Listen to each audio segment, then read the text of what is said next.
não importando classe social, questão de nascimento, religião, nada disso, né? No caso do Brasil, a mesma coisa, né? Não importa se você é filho do imperador ou se você é apenas um trabalhador, a lei tem que abarcar os dois da mesma forma, tem que fazer o mesmo julgamento para ambas as pessoas. Então ele não estava muito animado, não se via muito estimulado em fazer com que a Duma funcionasse de uma forma coerente.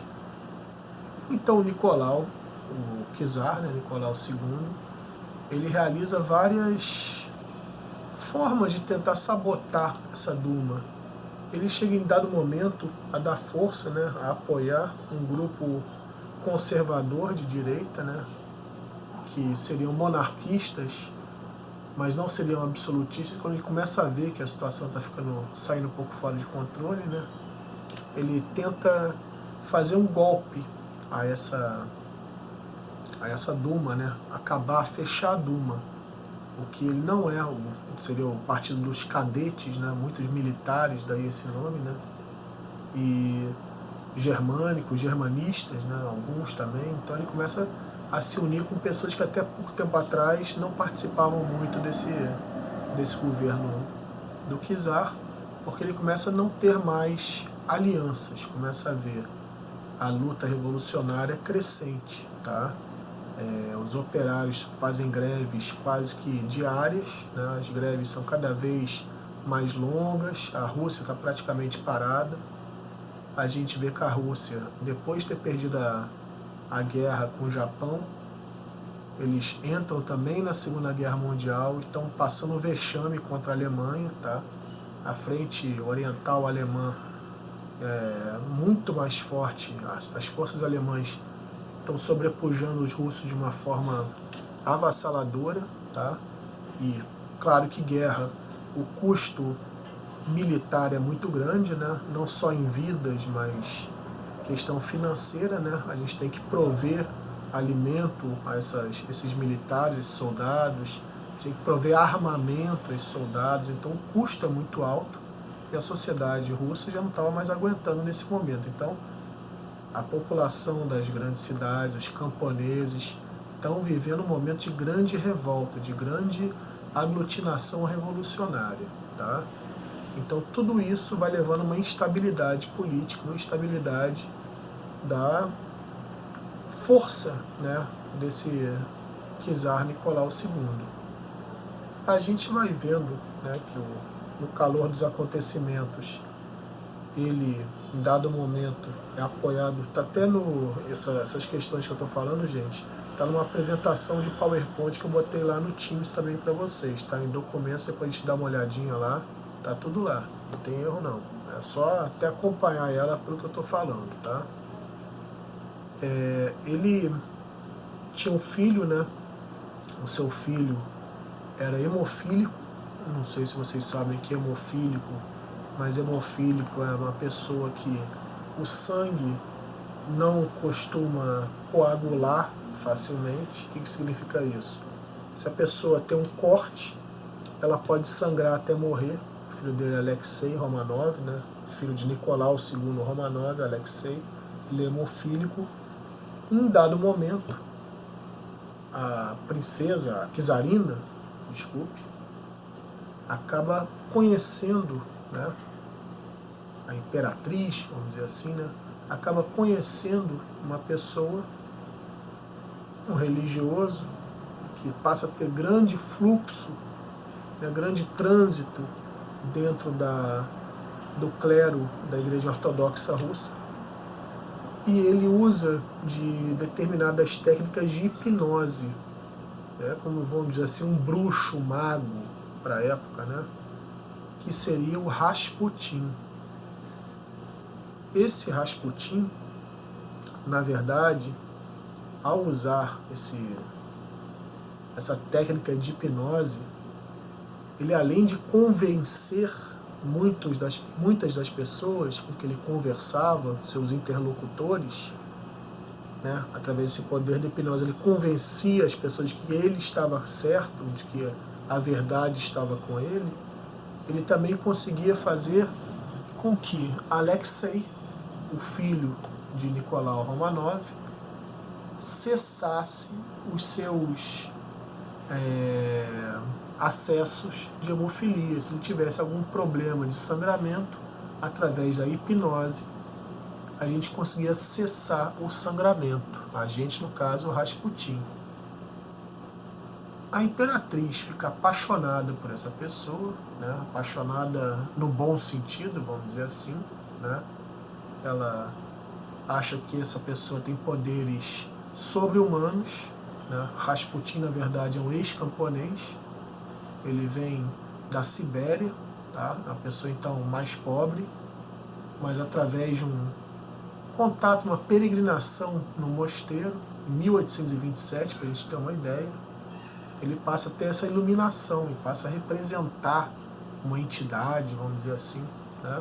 Uma pessoa muito inteligente, né?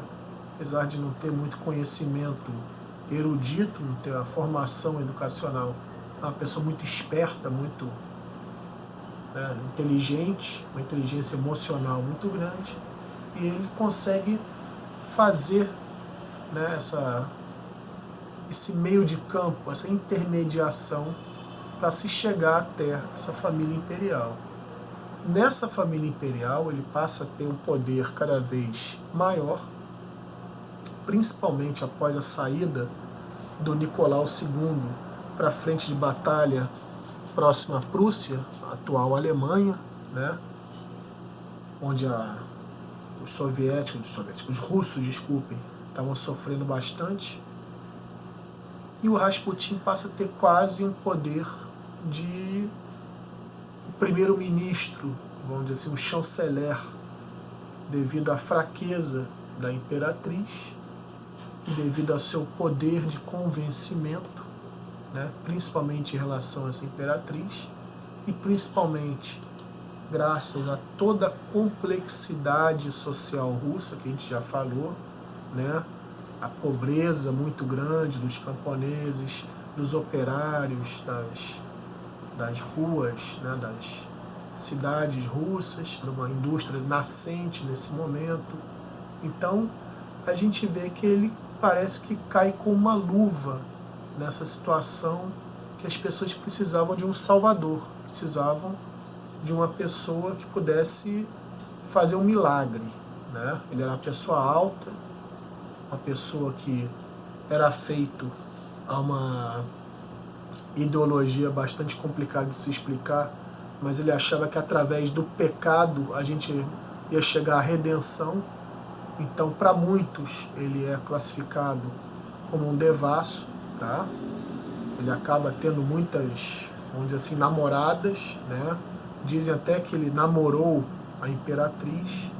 Então, isso tudo acaba transformando ele em uma pessoa cada vez mais negativa, devido ao crescimento da sua influência na monarquia russa e esse perfil cada vez mais ligado a um bruxo, uma coisa sobrenatural, faz com que até mesmo dentro da monarquia ele tenha muita oposição, pessoas que não lhe desejam bem, até que pouco antes da Revolução de 17 ele é assassinado por um príncipe, o príncipe Yusupov, tá, e outros dois cúmplices também nobres. Eles o assassinam após um jantar. Mas até para colocar aqui, né, um pouco das histórias, né, contadas, eles envenenam Rasputin nesse jantar. Mesmo após envenenar Rasputin, ele sai da casa de Yusupov e ele ainda é baleado e posteriormente é esfaqueado. Ele é encontrado no rio, já morto, né? Mas é uma pessoa com poderes, né? Mesmo após a morte, que se conta dele, que tinha poderes, é uma pessoa muito forte, era difícil de matar Rasputin. Mas por que a gente fala tanto de Rasputin? Porque ele representava o lado mais negativo dessa monarquia, desse império russo, tá? Que faz com que o povo russo vá para essas guerras. Quem vai batalhar pelo império, na verdade, não é a nobreza russa, nós sabemos, né? A nobreza russa faz parte da alta oficialidade, a alta oficialidade pouco entra no calor do combate, né, lidera mais de forma distante os combates, e quem vai para frente em batalha é a população mais pobre. Essa população mais pobre não aguentava mais a situação, mesmo após 1905. Alguns ainda acreditavam na boa vontade do czar com o povo, a maioria já tinha esquecido essa ideia, e em 1917 surge uma situação que faz com que não seja mais plausível a permanência de Nicolau II no poder. Mesmo com toda a fome, as greves, a dificuldade financeira, ainda havia um pouco um rescaldo de tentativa de manter Nicolau no poder, mesmo, né, ele tendo seus acessos de absolutismo, autoritarismo, mas as pessoas ainda achavam que havia espaço para isso. Porém, ele demonstrando essa política de esvaziamento da Duma, né, da Câmara de Representantes do povo russo, da população russa, eles acham por bem afastá-lo. Após grande agitação popular, várias outras greves vão num crescente, né? A gente vai vendo a condenação dos bolcheviques cada vez maior. Bolchevique, na verdade, eu acho que a gente já falou, mas é melhor a gente voltar. Eram também participantes do Partido Operário Russo, Partido Social Operário Russo, mas era a maioria. Em russo, bolchevique significa a maioria. E menchevique seria outra parcela do Partido Operário Russo, Social Operário Russo, seriam as pessoas ligadas à minoria. Enquanto os bolcheviques desejavam uma revolução, a tomada do poder, né, pelos trabalhadores através de uma revolução armada, os mencheviques achavam que o melhor seria a tomada do poder através de eleições e alianças com a burguesia russa. Tá? Então havia uma diferença de enfoque político, né? Uma diferença de plano a se seguir após a Revolução. Tá? Voltando, essas greves espontâneas, né, vão crescendo, vão aumentando cada vez mais. A violência, né, do exército russo, eles passam a adotar, deixam a polícia, mas o exército russo passa a ser adotado também, até que o exército russo se volta contra o czar. O exército russo, como nós sabemos, é parte determinante, né, na guerra, nas guerras que a Rússia vem enfrentando, né, contra o Japão antes e posteriormente contra a Tríplice Entente, né, a Alemanha principalmente, mas o exército é a parte que mais sofre com essas políticas mal concebidas do czar, e o exército passa a ser um reflexo da sociedade, passa a ser um local onde os bolcheviques têm uma participação muito grande. Tá? Apenas para a repressão desses movimentos sociais, dessas greves, apenas contando com a polícia russa, né, o czar acaba vendo que não há mais saída para a sua manutenção no poder. Né? A gente vê, citando aqui nossa apresentação, em 11 de março de 1917, começa a haver confraternização, para a gente ter uma ideia, confraternização entre soldados e manifestantes. No dia seguinte, no dia 12 de março de 1917, 150 mil soldados dispersam e o arsenal de 40 mil fuzis é tomado pelos trabalhadores. Tá? Para a gente ter uma ideia, então, agora os soldados saem dos batalhões, dispersam, tá? E passam a integrar o grupo de manifestantes. Após essa movimentação, a gente vê que a Duma, representada principalmente pelos mencheviques, acaba tomando o poder, acaba ascendendo ao poder, né, como representante da nova nação russa. E nas primeiras medidas desse governo provisório, que a gente vai chamar de governo provisório da Revolução de Fevereiro de 1917, as primeiras medidas serão a adoção, a convocação de uma Assembleia Constituinte e a adoção do sufrágio universal. Ou seja, todos poderão votar, não importando seja mulher, seja homem, seja pobre, seja rico, tá? Não é mais o voto censitário.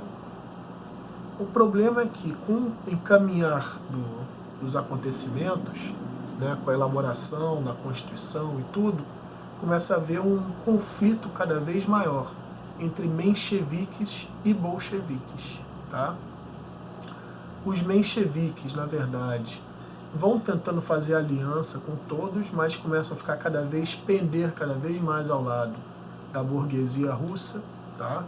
De alguns elementos até mais ligados até mesmo a Nicolau II, tá?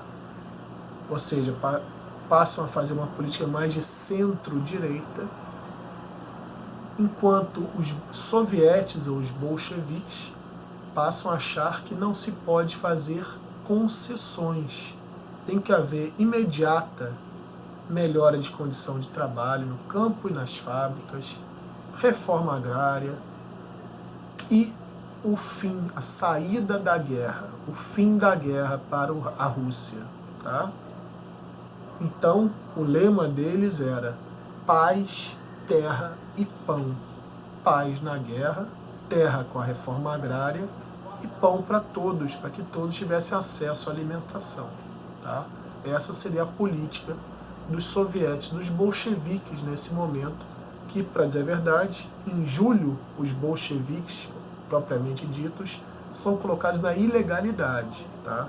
E são colocados como criminosos.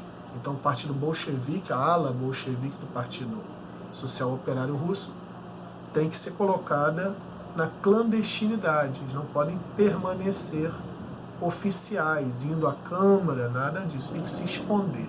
Tá? A gente vê que também em julho há manifestações que ocorrem em São Petersburgo, né? A gente falou sobre São Petersburgo, a mudança de nome e tudo. As manifestações ocorrem em Petrogrado, nesse momento Petrogrado, e acaba ocorrendo um massacre por parte dos manifestantes pela guarda do governo provisório. E isso vai elevar o nível de tensão, fazendo com que os bolcheviques comecem a conclamar cada vez mais a uma luta armada, a uma tomada de poder armada, como um golpe, né, um golpe político contra o governo provisório. Eles estão reivindicando a conquista desse poder, novamente a reforma agrária, né, e o estabelecimento do controle da produção pelos operários e a nacionalização de bancos e indústrias. O que significa isso? Nada mais é do que a estatização das indústrias e dos bancos. Os bancos e as indústrias passam a ser do Estado, do governo, e não mais de particulares, de pessoas físicas. Tá? Isso é importante, que é uma das características mais claras da ideologia socialista, a planificação da economia e a estatização de todo o sistema econômico. Tá? A gente vai ver que os acontecimentos vão, né, se degringolando, vão acontecendo, né, vão piorando, e esses cadetes, a gente vai ver essa tentativa de golpe, né, essa conspiração contra os sovietes, contra os bolcheviques, contra a ala mais à esquerda. Em outubro, o exército russo, junto dos sovietes e dos operários, né, os operários representados nesses sovietes. Sovietes, a gente tem que lembrar, né, que são organizações que são, na verdade, assembleias de trabalhadores. São sovietes da fábrica da Putilov, no caso, os sovietes da fábrica em Lviv, da fábrica de tecidos, o soviete do exército. São reuniões de determinados trabalhadores para realizar determinada reivindicação. Esses sovietes, então, em outubro de 1917, se unem e tomam o Palácio de Inverno. Essa tomada do Palácio de Inverno representa, então, a retirada de Kerensky, né, do governo provisório, o fim do governo provisório e a tomada do poder pelos bolcheviques. As primeiras medidas são, como a gente havia falado, que eram as reivindicações deles: saída da Primeira Guerra Mundial, a coletivização e autogestão das fábricas e estatização de bancos e controle da economia. Tá? Então, quando esses bolcheviques chegam ao poder, eles conseguem ascender e iniciar as suas reformas. O problema é que a assinatura do armistício na paz com a Alemanha custa bastante caro para os russos. Tá? Eles vão perder, a gente chama de Tratado de Brest-Litovsk. A Rússia vai perder, vai abrir mão de territórios como a Finlândia, a Letônia, a Lituânia, a Estônia, a Polônia, Bielorrússia, Ucrânia, parte da Turquia, parte da Geórgia. Tudo isso era o Império Russo e vão abrir mão para que sejam posse do Império Alemão. Tá?